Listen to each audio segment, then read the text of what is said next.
Assalamualaikum warahmatullahi wabarakatuh.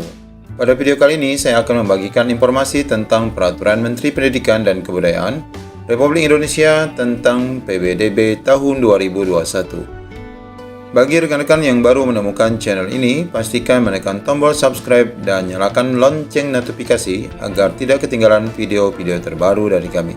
Selamat mengikuti.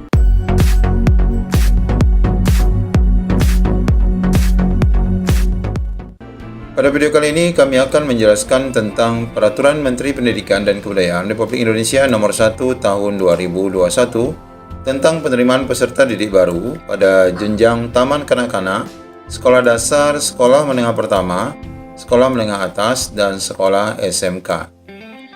Ya, karena informasi ini sangat banyak, maka kita akan masuk saja pada info awal ini pada bagian ketiga, yakni jalur pendaftaran penerimaan peserta didik baru. Pada paragraf pertama, hal umum yang perlu diketahui oleh para peserta didik bahwa PBDB untuk SD, SMP, dan SMA dilaksanakan melalui jalur pendaftaran ya. Jadi harus ada jadwal awal untuk pendaftaran. Di mana jalur pendaftaran PBDB sebagaimana dimaksud pada ayat 1 masih dengan sistem 4 jalur ya, yakni jalur zonasi, jalur afirmasi, kemudian jalur perpindahan tugas orang tua atau wali, dan jalur prestasi. Nanti kita jelaskan satu persatu maksud daripada jalur tersebut. Untuk pasal ke-13, jalur zonasi sebagaimana dimaksudkan pada pasal 12, terdiri atas untuk jenjang SD itu paling sedikit 70%, kemudian untuk jalur untuk jenjang SMP itu paling sedikit 50%, dan demikian pula untuk jenjang SMA, jalur zonasi ini paling sedikit 50%. Artinya kalau misalnya siswa yang dekat ya dengan wilayah sekolah itu melebihi dari batas kuota 50%, maka boleh dilebihkan. Kemudian yang kedua, jalur afirmasi sebagaimana dimaksud pada pasal 12 ayat 2 paling sedikit 15%. Ya, ini untuk afirmasi ya 15%. Kita lihat nanti yang berhak mendapatkan afirmasi siapa saja. Kemudian jalur perpindahan tugas orang tua atau wali ini paling banyak 5%. Nah, ini paling banyak ya. Kalau ini paling sedikit, ini paling sedikit. Tapi khusus untuk perpindahan tugas orang tua ini persentasenya paling banyak. Persentase ini hampir sama dengan yang tahun lalu. Baik, kemudian dalam hal masih terdapat sisa kuota dari jalur pendaftaran sebagaimana dimaksudkan pada ayat 1 sampai dengan ayat 3, pemerintah daerah dapat membuka jalur prestasi sebagaimana dimaksud pada pasal 12 ayat 2 huruf D. Jadi masih ada jalur prestasi yang dapat dibuka jika masih ada sisa ya dari minimal kuota yang disediakan. Baik, kita lanjutkan saja pada pasal ke-14. Jalur prestasi sebagaimana dimaksud pada ayat 12, pada pasal 12 ayat 1 huruf D, tidak berlaku untuk jalur pendaftaran calon peserta didik baru pada TK dan kelas 1 SD. Jadi untuk prestasi tidak ada untuk jenjang TK dan kelas 1 SD. Karena bisa diprediksi bahwa anak-anak tentu belum memiliki prestasi. Kemudian, pasal 15, ketentuan mengenai jalur pendaftaran PBDB sebagaimana dimaksud pada ayat 12, pada pasal 12, dikecualikan untuk sekolah sebagai berikut.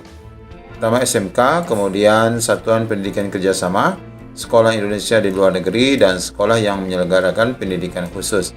Jadi, ketentuan mengenai jalur pendaftaran PBDB yang dimaksud di atas, jalur-jalur itu tidak berlaku ya untuk SMK, untuk sekolah pendidikan kerjasama, kemudian sekolah Indonesia di luar negeri, dan sekolah penyelenggaraan pendidikan khususnya, karena memang biasanya SMK ini bebas ya, tidak ada jalur-jalur, tidak ada sistem afirmasi dan sebagainya. Juga begitu kalau ada sekolah kerjasama dengan luar negeri begitu ya, atau mungkin sekolah Indonesia yang berada di luar negeri juga tidak diberikan afirmasi.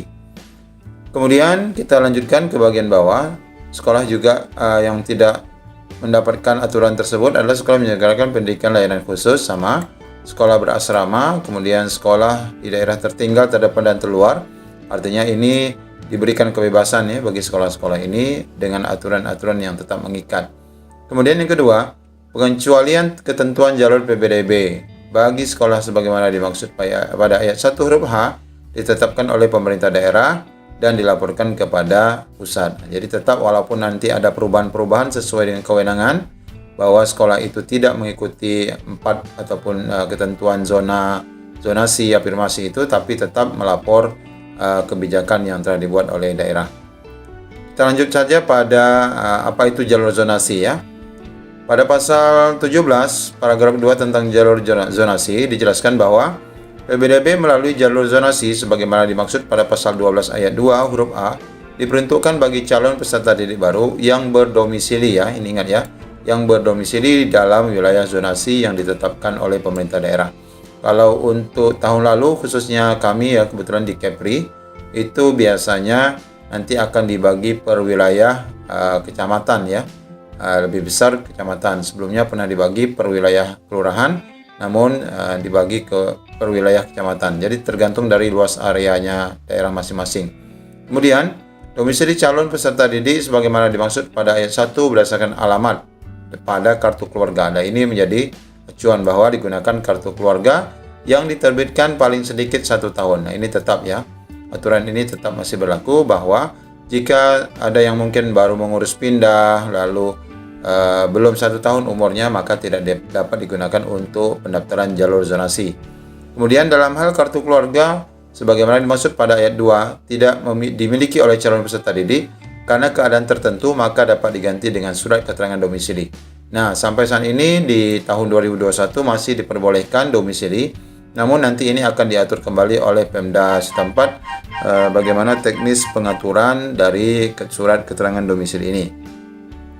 Kemudian keadaan tertentu sebagaimana dimaksud pada ayat ketiga bahwa meliputi bencana alam atau bencana sosial. Jadi boleh tidak memiliki ataupun menggunakan domisili untuk syarat-syarat seperti ini. Misalnya mungkin kakaknya hilang ya karena gempa dan sebagainya, ada bencana, maka bisa digunakan surat domisili. Jadi tidak semerta-merta menggunakan domisili begitu akan mendaftar baru buat domisili, tidak bisa. Jadi memang harus ada kasus-kasusnya. Dan ini lebih mempertegas, pada tahun sebelumnya tidak ada ayat ini sepertinya. Kemudian pada pasal 18, surat keterangan domisili sebagaimana dimaksud dalam pasal 17 ayat 3 diterbitkan oleh RT ya, cukup RT atau RW yang dilegalisir oleh kelurahan atau pejabat desa. Jadi tetap sampai ke tingkat kelurahan untuk legalisirnya. Kemudian surat keterangan domisili sebagaimana dimaksud pada ayat 1 memuat mengenai keterangan bahwa peserta didik yang bersangkutan telah berdomisili paling singkat 1 tahun sejak diterbitkan surat keterangan domisili. Nah, ini tetap umur domisili itu harus 1 tahun juga ya. Artinya memang tidak bisa serta-merta dibuat surat domisili. Ini masih masalah jalur zonasi. Sekolah memprioritaskan peserta didik yang memiliki kartu keluarga atau surat domisili dalam satu wilayah kabupaten kota yang sama dengan sekolah asal. Jadi diprioritaskan mereka yang berada di lokasi terdekat. Kemudian pasal 19, calon peserta didik hanya dapat memilih 1 jalur pendaftaran dalam 1 wilayah zonasinya. Jadi dapat memilih 1 jalur pendaftaran PPDB dalam 1 wilayah zonasinya. Ya, tidak boleh lebih daripada 1 wilayah zonasinya. Begini penjelasannya, bahwa biasanya jalur zonasi untuk misalnya wilayah A itu ada 3 sekolah, maka hanya 3 sekolah itu. Jadi tidak boleh lagi dia melangkah ke zona lain ya, tidak bisa. Ini hanya 1 zona pada wilayah tertentu. Kemudian selain melakukan pendaftaran PPDB melalui jalur zonasi dalam wilayah zonasi yang telah ditetapkan, calon peserta didik dapat melakukan pendaftaran PPDB melalui, kita lihat apa saja. Nah, setelah mendapatkan jalur zonasi tadi, masih bisa mendaftar di jalur afirmasi ya. Kalau di jalur zonasi hanya boleh mengambil 1 zona saja dan tidak boleh mengambil lebih dari 1 zona, tergantung nanti 1 zona itu sekolahnya berapa, tapi masih bisa mendapatkan jalur afirmasi.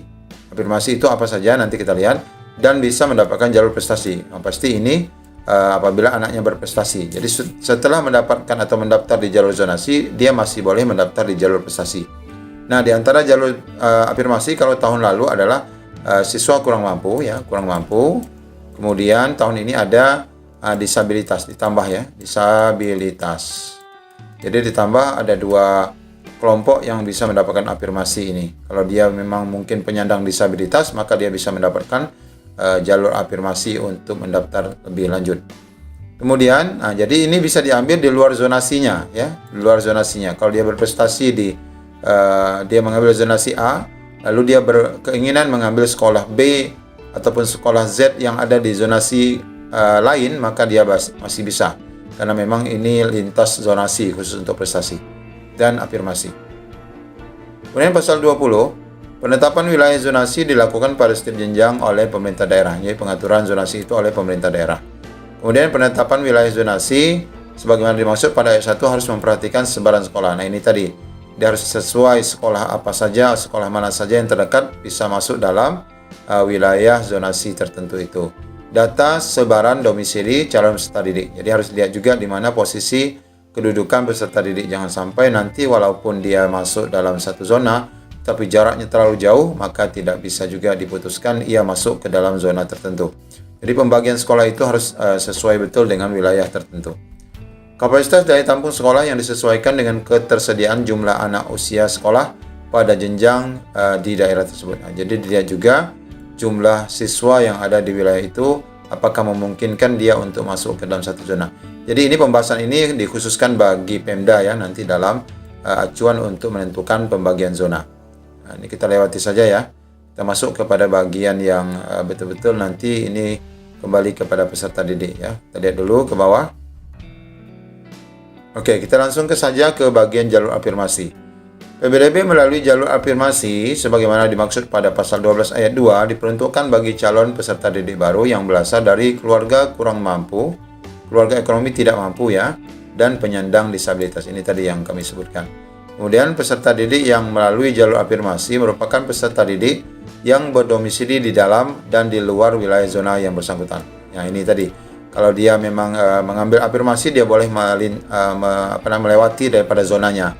Ya, jadi untuk afirmasi bisa melewati dari area zonanya ya. Begitu juga dengan prestasi, nanti kita lihat penjelasannya.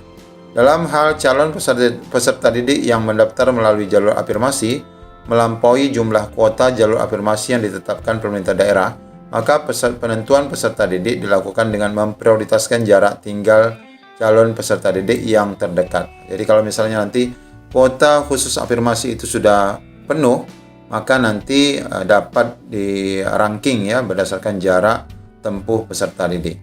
Dan ini tentu pengaturannya dalam sistem nanti oleh pemerintah daerah. Dalam hal ini Dinas Pendidikan. Kemudian pasal 22, peserta didik baru yang berasal dari keluarga kurang mampu, tidak mampu sebagaimana disebutkan wajib menyertakan, nah ini bukti-bukti ketidakmampuannya, bahwa keikutsertaan peserta didik dalam program penanganan keluarga tidak mampu, misalnya KIP, PIP, keluarga sejahtera, dan lain sebagainya. Kemudian surat pernyataan dari orang tua yang menyatakan bersedia diproses secara hukum jika terbukti memalsukan bukti dokumen. Nah ini adalah pasal baru yang dapat menguatkan bahwa jangan sampai ada tipu muslihat ya dalam hal ini yang menyatakan bahwa ia tidak mampu. Kita lihat ke bawah lagi, dalam hal terdapat dugaan pemalsuan bukti keikutsertaan peserta didik dalam program penanganan keluarga tidak mampu sebagaimana disebutkan, maka sekolah bersama pemerintah daerah wajib melakukan verifikasi data. Nah, ini diperlukan pemeriksaan ya, apakah dia benar berada di situ. Kemudian pemalsuan bukti keikutsertaan peserta didik dalam program penanganan keluarga tidak mampu sebagaimana dimaksud dikenai sanksi sesuai dengan ketentuan peraturan perundang-undangan. Jadi kalau misalnya dia juga memalsukan bahwa punya bukti kartu KIP tapi palsu, maka itu juga akan diproses.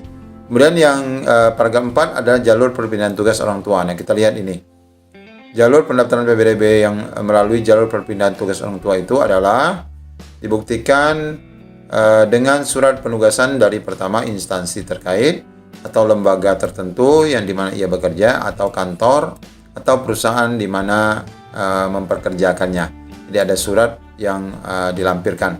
Kemudian dalam hal terdapat sisa kuota jalur perpindahan tugas orang tua wali, maka sisa kuota dapat dialokasikan untuk calon peserta didik pada sekolah tempat orang tua mengajar. Nah, jadi untuk jalur perpindahan tugas orang tua ini seperti tahun lalu juga diberikan kewenangan bonus ataupun afirmasi juga bagi peserta didik yang orang tuanya mengajar di lokasi sekolah tersebut. Nah, ini masih diberlakukan ya. Tapi ini jika masih ada kuota ya. Di sini masih ada sisa kuota. Kemudian penentuan peserta didik dalam jalur perpindahan tugas orang tua wali diprioritaskan pada jarak tempat tinggal calon peserta didik yang terdekat dengan sekolah ini sama tetap menggunakan nanti surat domisili atau jarak yang digunakan oleh peserta didik dalam mendaftar. Kemudian kita lihat pada paragraf 5 untuk jalur prestasi. PPDB melalui jalur prestasi ini ditentukan berdasarkan pertama, rapor yang dilampirkan dengan surat keterangan peringkat nilai raport peserta didik dari asal sekolah atau prestasi di bidang akademik maupun non-akademik. Nah, jadi nanti ada nilai raport yang dilampirkan, kemudian ada juga prestasi akademik, ini berupa prestasi OSN, O2SN, kemudian non-akademik juga ada ini nanti prestasi, prestasi bidang akademik ini nanti termasuk prestasi kejuaraan dalam kelas dia. Sedangkan non-akademik ini berarti nanti itu yang lomba-lomba ya, ini lomba-lomba. Oke, raport sebagaimana dimaksud pada ayat 1 menggunakan nilai raport 5 semester terakhir ya. Jadi 5 semester terakhir yang tertinggi nanti bisa mendapatkan jalur prestasi ini. Kemudian untuk bukti atas prestasi sebagaimana dimaksud pada ayat 1 diterbitkan paling singkat 6 bulan ya. Nah, jadi piagamnya itu dapat digunakan paling singkat 6 bulan. Jadi kalau dia baru dapat semalam atau 2 minggu yang lalu, piagamnya tidak bisa digunakan. Dan paling lambat ataupun paling lama 3 tahun. Jadi kalau dia prestasi berada di SMP untuk masuk SMA, selama 3 tahun berada di SMP itu sertifikatnya masih bisa digunakan. Nah, ini sama, pemalsuan juga akan dikenakan sanksi. Kemudian kita lihat bahwa dalam proses seleksi PPDB dimaksud dalam pasal 12 tidak menggunakan ujian tertulis ataupun tes kemampuan akademik. Jadi tidak ada tes-tes tertulis ya, ini hanya menggunakan seleksi daripada berkas. Kemudian bagian keempat, yakni tentang pelaksanaan penerimaan peserta didik baru pada tahap paragraf pertama. Kita lihat di sini ada tahapan-tahapannya, pengumuman, pendaftaran, kemudian ada masa seleksi, ada pengumumannya, kemudian ada daftar ulang. Ini hal yang biasa yang nanti akan diposting oleh dinas terdekat ataupun masing-masing kabupaten kota tentang informasi-informasi pendaftaran di wilayahnya masing-masing. Kemudian kita lihat di sini tentang aturan tidak boleh memungut biaya ya, tidak ada pungutan di sini ya. Kemudian sekolah yang diselenggarakan oleh masyarakat yang telah menerima bantuan operasional sekolah juga dilarang memungut biaya, ya tidak ada biaya-biaya pungutan ya dalam hal ini. Kemudian sanksi-sanksi lain nanti akan diatur dalam perundang-undangan. Jadi itu sementara informasi penting yang berkaitan dengan PPDB tahun 2021. Nanti Bapak Ibu dapat mendownload Permendikbud ini untuk dibaca lebih detail. Baik Bapak Ibu, mudah-mudahan informasi yang singkat ini dapat dijadikan pedoman sebagai informasi awal, khususnya mungkin kami yang berada di wilayah Provinsi Kepulauan Riau untuk jenjang SMA, SMK, dan SLB nanti dapat senantiasa mengikuti informasi dan perkembangan lebih lanjut tentang kelanjutan informasi PPDB tahun 2021 agar para calon siswa dapat mengikuti pelaksanaan pendaftaran dengan lebih jelas lagi. Terima kasih sudah menonton dan bagikan video ini jika dianggap bermanfaat. Terima kasih. Assalamualaikum warahmatullahi wabarakatuh.